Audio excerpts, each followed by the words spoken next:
No tax on overtime.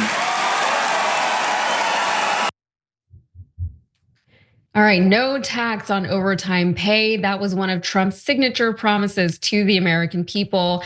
And Republicans in the Senate are working to get it passed, or are they? We will have to see. Cenk, what do you think? Are they actually going to follow through on this promise? Yeah, I would have said in the beginning, there's no way they're going to do this. But actually, there's something in this story that makes me think, maybe. I'll tell you why it's a maybe, why it might be a trick anyway. But most of all, they promised a great number of things, and I'll tell you the things that they have no chance on delivering on. And it's the things that they have a chance of delivering on. So a really interesting story overall. Let's get the details. Yeah, and I feel like a lot of times I want to be optimistic and be like, oh, maybe they will do something that they said they were going to do, but I'm more disappointed than I am not. But I try to stay open-minded. So according to the Wall Street Journal, there are two different versions of the proposal in the Senate right now. Here is the less generous version from Republican Senator Roger Marshall.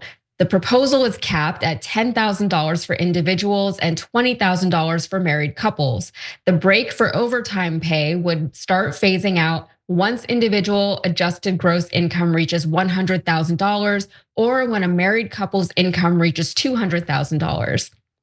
At the 22% marginal tax rate that applies to many taxpayers in this range, a deduction for $20,000 in overtime pay would save $4,400 in taxes. Okay, so that's one. That's the less generous one. This is the more generous proposal. I'm very surprised about who it comes from. So a bill from Senator Ted Cruz, Republican from Texas, and Representative Vern Buchanan, Republican from Florida, limits the break to $25,000 and denies the break to people above a high income threshold that is $160,000 this year.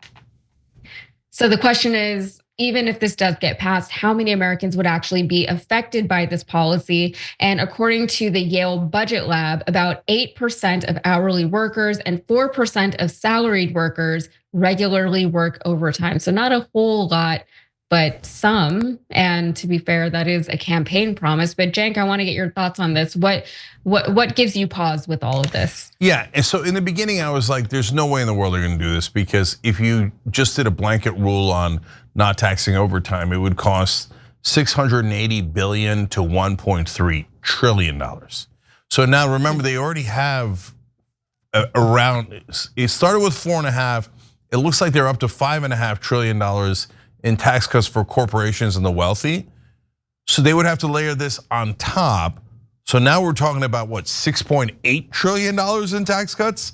And we haven't even gotten to the not taxing tips, which is another outlandish campaign promise that Trump had, because he was just giving out candy, right? Oh, I'm not taxing this, I'm not taxing that. So, but in order to do that, they've got to do some cuts. Even when they go to do a cut, as we'll tell you about later in the show, of like $230 billion on basically food stamps, people, including Republicans, are like, no, tons of MAGA guys get food stamps. You can't cut that. Okay, so Doge at most cut 130 billion. They're now struggling with a $230 billion. Where are you gonna get the other $7 trillion? So this is absurd, right? But the only reason why they might do this one is because Trump, unless he's just gonna absolutely raw dog them, he has to give one of his campaign promises to the average guy, and in a limited fashion, so he could say, yeah, I cut the taxes on tips, or I cut the taxes on overtime. One of those things. There's no way he's gonna do them all. And he doesn't care about them. That was just to win the election.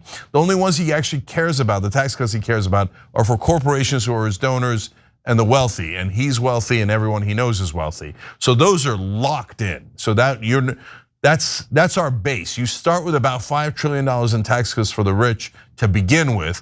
Then you're gonna layer these on top, because the average guy is the very last priority. And by the way, Republicans, quote me on everything, okay? So if it turns out that he does all of the tax cuts for the average guy, tips, overtime, Social Security, etc., and he doesn't do corporate tax cuts and he doesn't do tax cuts for the rich,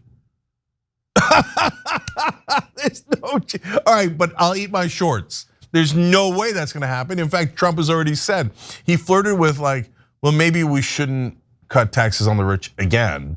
And then everybody beat him up. Sean Hannity was like, how dare you? Don't you know the Republican Party stands for the rich like me? And then like the day later, Trump was like, oh, I'm so sorry. Of course. The rich get everything first, right? So now all of that, but why might this one pass? Because what Yaz was explaining to you guys is that they've actually now reduced it so much. Hey, it doesn't apply to money, incomes above this. It doesn't apply to wages past that. So they narrowed it, and they got it down to what this latest proposal is about 25% of the original number. So if it's like $250 billion, that's still a huge number in the real world. But in a gigantic $5-6 trillion tax cut, they might think, I mean, who cares? We're blowing a giant hole in the deficit and the budget and the debt anyway. So throw that in there so we can brag about it. And remember, it's really limited, right? So that's why this one might not be impossible. We asked you guys in a poll on the live show. It's 6 to 8 o'clock every day. Then at 8 o'clock, we're doing interviews like today with Marjorie Taylor Greene.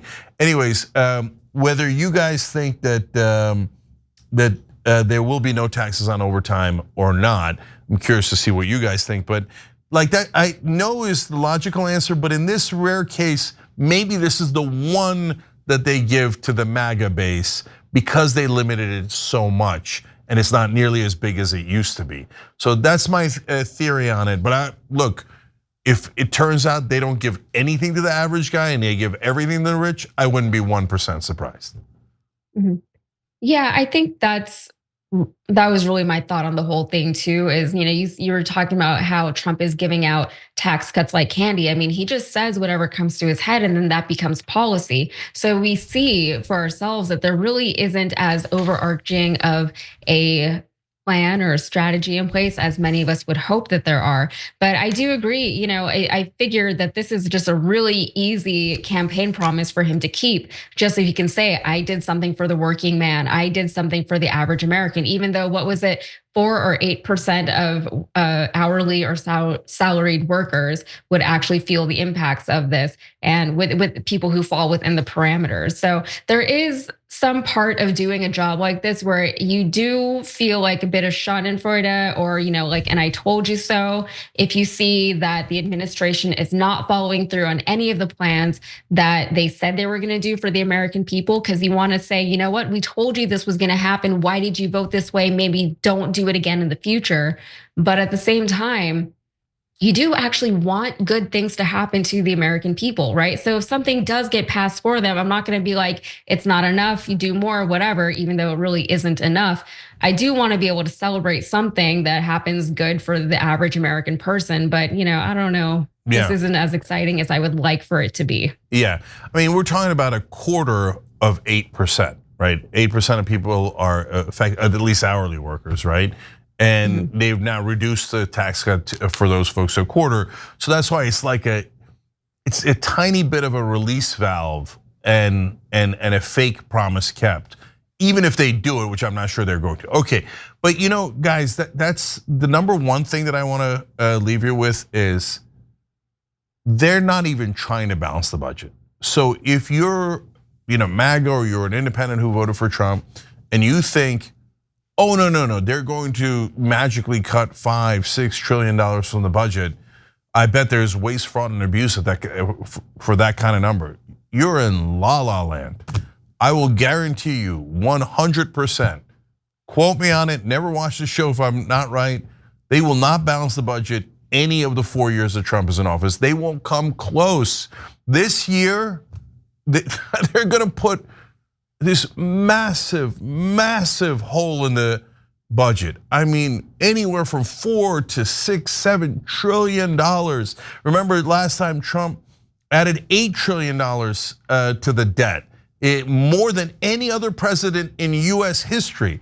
And this time he's saying, oh yeah, Trump won, hold my beer. I'm gonna add even more tax cuts for the rich and absolutely pulverize this budget. There is a 0% chance they're gonna balance the budget. So when I'm right about that, remember who told you the truth and who BS'd you. Because if there's right-wing shows out there now pretending that he's gonna balance the budget, Oh, that's a humiliating prediction. There's no chance of that. So let's see how this particular tax cut works out. But overall, we're all gonna have to pay for this later. He's the king of debt, and he's gonna pile on more debt onto America than any other president and stick us with the bill. That's what he's famous for, that's what he did in business, and that's what he's about to do to the American taxpayer. Every time you ring the bell below, an angel gets his wings. Totally not true, but it does keep you updated on our live shows.